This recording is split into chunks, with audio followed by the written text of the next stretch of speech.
नमस्कार। आज देश की तमाम फटाफट खबरों में आपका स्वागत है। अमेजॉन के मुख्य कार्यकारी अधिकारी जेफ बेजोस अपने पद से इस्तीफा देने वाले हैं। वे इस साल के अंत तक पद छोड़ देंगे। बेजोस ने एक पत्र लिखकर अपने कर्मचारियों के फैसले से अवगत कराया। मंगलवार को लिखे पत्र में उन्होंने कहा कि वह कंपनी में सीईओ की भूमिका छोड़ रहे हैं। उनके स्थान पर एंडी जेसी को सीईओ बनाया गया है। जेफ बेजोस ने पत्र में लिखा कि मैं ये घोषणा करते हुए उत्साहित हूँ कि मैं अमेजॉन कार्यकारी अध्यक्ष की भूमिका निभाऊंगा और एंडी जेसी कंपनी के नए सीईओ होंगे। जेसी वर्तमान में अमेजॉन वेब सीरीज के प्रमुख हैं। नेशनल पेंशन सिस्टम और अटल पेंशन योजना के लिए अब आप KYC करा सकेंगे। मतलब अब आपको इन स्कीम में निवेश के लिए कागजी झंझट से राहत मिल गई है। अकाउंट डिजिटल तरीके से खुल सकेगा। Pension and regulatory and development authority ने बताया कि उसे NPS और APY के लिए KYC सर्विसेज शुरू करने के लिए रेवेन्यू डिपार्टमेंट से मंजूरी मिल गई है।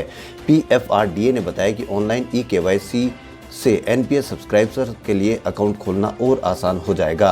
आपको बता दें कि NPS और अटल पेंशन योजना PFRDA की दो फ्लैगशिप योजनाएं हैं। NPS संगठित क्षेत्र के लोगों के लिए होता है, जबकि अटल पेंशन योजना का फायदा असंगठित क्षेत्र के लोगों को होता है।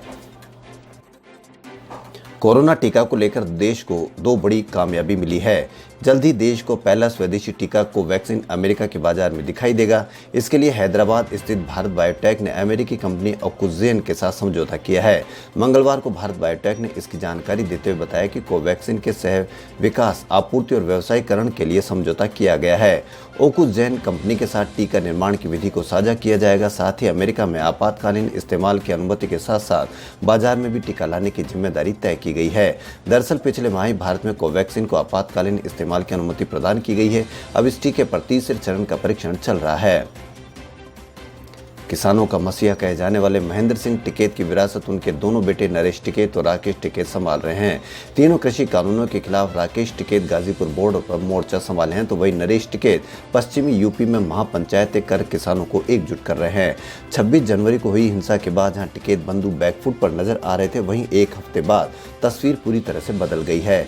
किसान आंदोलन नए रंग के साथ जोर पकड़ रहा है। भारी जन समर्थन मिलने के बाद राकेश टिकैत एक बार फिर मजबूती के साथ उभरे हैं और इसका उदाहरण मंगलवार को गाजीपुर बॉर्डर पर देखने को मिला। किसान आंदोलन को देखते हुए पुलिस ने गाजीपुर बॉर्डर पर भारी सुरक्षा व्यवस्था की और धारा 144 लगा रखी है।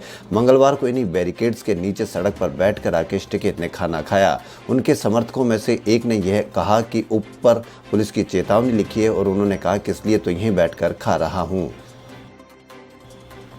सरकार भारतीय वायुसेना के लिए सरकारी हिंदुस्तान एरोनॉटिक्स लिमिटेड से 83 तेजस हल्के लड़ाकू विमान खरीदने का 48,000 करोड़ रुपए का सौदा बुधवार को आधिकारिक रूप से करेगी।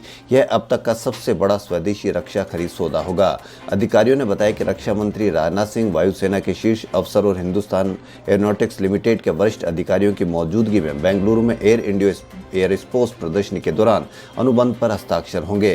प्रधानमंत्री की अध्यक्षता वाली सुरक्षा मामलों पर मंत्रिमंडल की समिति ने घरेलू रक्षा खरीद के तहत करीब 48,000 करोड़ रुपए की लागत से 83 तेजस विमान खरीदने को 13 जनवरी को मंजूरी प्रदान की थी।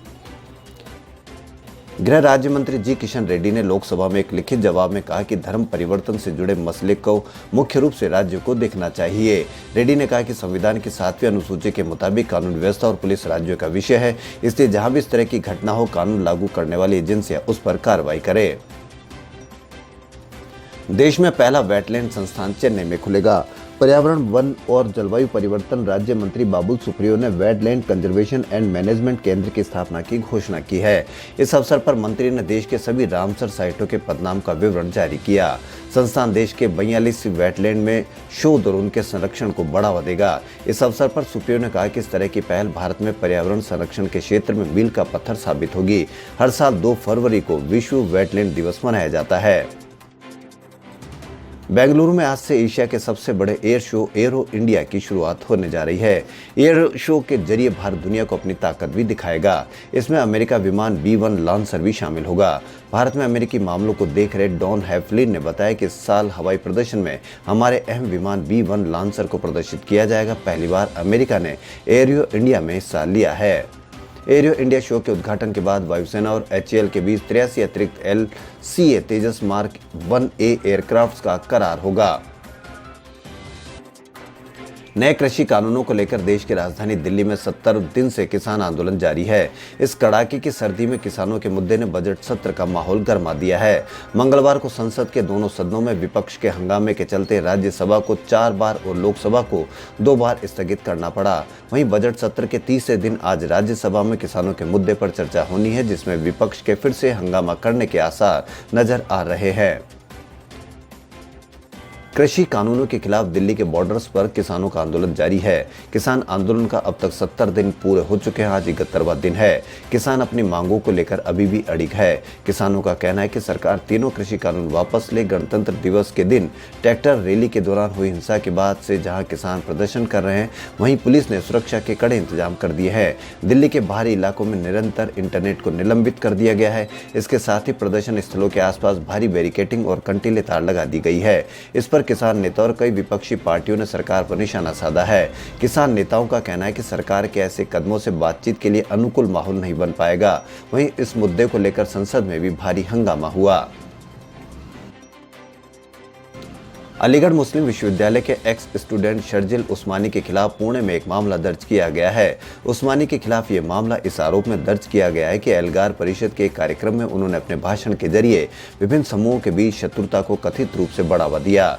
महाराष्ट्र में विपक्षी दल भाजपा ने उस्मानी पर धार्मिक भावनाओं को आहत करने का आरोप लगाते हुए उनके खिलाफ कार्रवाई की मांग की थी। पुणे के पुलिस आयुक्त अमिताभ गुप्ता ने बताया कि उस्मानी के खिलाफ भारतीय दंड संहिता की धारा 153A के तहत एक मामला दर्ज किया गया है। उन्होंने बताया कि उस्मानी के खिलाफ भाजपा युवा मोर्चा के स्थानीय नेता प्रदीप गावड़े ने शिकायत दर्ज कराई थी। उन्होंने बताया कि मामले में आगे की जांच जारी है। इंटरनेशनल पॉप स्टार रिहाना ने मंगलवार को किसान आंदोलन को समर्थन देते हुए ट्वीट किया। इसके साथ ही उन्होंने प्रदर्शन स्थल पर इंटरनेट बंद करने की आलोचना की। रिहाना विश्व स्तर की पहली स्टार है जिन्होंने किसान आंदोलन को समर्थन दिया है। उन्होंने CNN के एक लेख के साथ ट्वीट किया, हम इसके बारे में बात क्यों नहीं कर रहे हैं। #किसान आंदोलन रिहाना के ट्विटर पर 10 करोड़ फॉलोवर है। उनके इस ट्वीट को 1 घंटे में हजारों लोगों ने रीट्वीट किया। बॉलीवुड अभिनेत्री स्वरा भास्कर ने रिहाना के ट्वीट की प्रशंसा की। वहीं दूसरी तरफ अभिनेत्री कंगना रनौत ने इसकी आलोचना की। भारत में जारी किसान आंदोलन पर अब दुनिया भर की नजर है। 60 दिनों से अधिक समय से आंदोलन कर रहे किसानों के समर्थन में दुनिया भर से लोग ट्वीट कर रहे हैं। स्वीडिश जलवायु परिवर्तन कार्यकर्ता ग्रेटा थनबर्ग ने भी ट्वीट कर किसानों के समर्थन में एकजुटता दिखाई है। ग्रेटा थनबर्ग ने लिखा है कि हम भारत में चल रहे किसान आंदोलन के साथ एकजुटता से खड़े हैं। ट्विटर ने सोमवार को कुछ देर ब्लॉक रखने के बाद कई हैंडल को बहाल कर दिया है। सरकार ने ट्विटर से 250 हैंडल के खिलाफ कार्रवाई करने के लिए कहा था, जिन पर किसान आंदोलन से संबंधित कथित रूप से झूठे और भड़काऊ सामग्री पोस्ट की गई थी। सूत्रों ने जानकारी दी है, ब्लॉक किए गए अकाउंट में किसान एकता मोर्चा BKU एकता उपग्रह के अकाउंट भी शामिल थे, जिनके हजारों फॉलोवर हैं और जारी विरोध प्रदर्शन में सक्रिय रूप से शामिल रहे हैं। सूत्र के अनुसार ट्विटर ने इलेक्ट्रॉनिक्स और सूचना प्रौद्योगिकी मंत्रालय के वैध कानूनी नोटिस पर अपनी विदहेल्ड कंटेंट नीति के तहत कुछ हैंडल को ब्लॉक कर दिया था। हालांकि सरकारी अधिकारियों के साथ बैठकों के बाद ट्विटर ने इन अकाउंट को फिर से बहाल कर दिया है। सोशल मीडिया पर पोस्ट पर कार्रवाई का आदेश जारी करने के बाद बिहार सरकार की तरफ से एक बार फिर से एक विवादित कदम उठाया गया है। सरकार की तरफ से जारी आदेश में सड़क जाम करने वालों को सरकारी नौकरी और सरकारी ठेके से वंचित रखने का प्रावधान किया गया है। सरकार की तरफ से जारी आदेश के तहत यदि कोई व्यक्ति विधि व्यवस्था की स्थिति, विरोध प्रदर्शन, सड़क जाम इत्यादि मामलों में संलिप्त होकर किसी आपराधिक कृत्य में शामिल होता है और उसे इस कार्य के लिए पुलिस के द्वारा आरोप पत्रित किया जाता है, तो उनके संबंध में चरित्र सत्यापन के प्रतिवेदन में विशिष्ट एवं स्पष्ट रूप से प्रविष्टि की जाए। ऐसे व्यक्तियों को गंभीर परिणामों के लिए तैयार रहना होगा, क्योंकि उनमें सरकारी नौकरी या सरकारी ठेके आदि नहीं मिल पाएंगे। खबरों फिलहाल इतना। यदि आपको हमारा चैनल पसंद आए तो लाइक, सब्सक्राइब और शेयर अवश्य करें। धन्यवाद।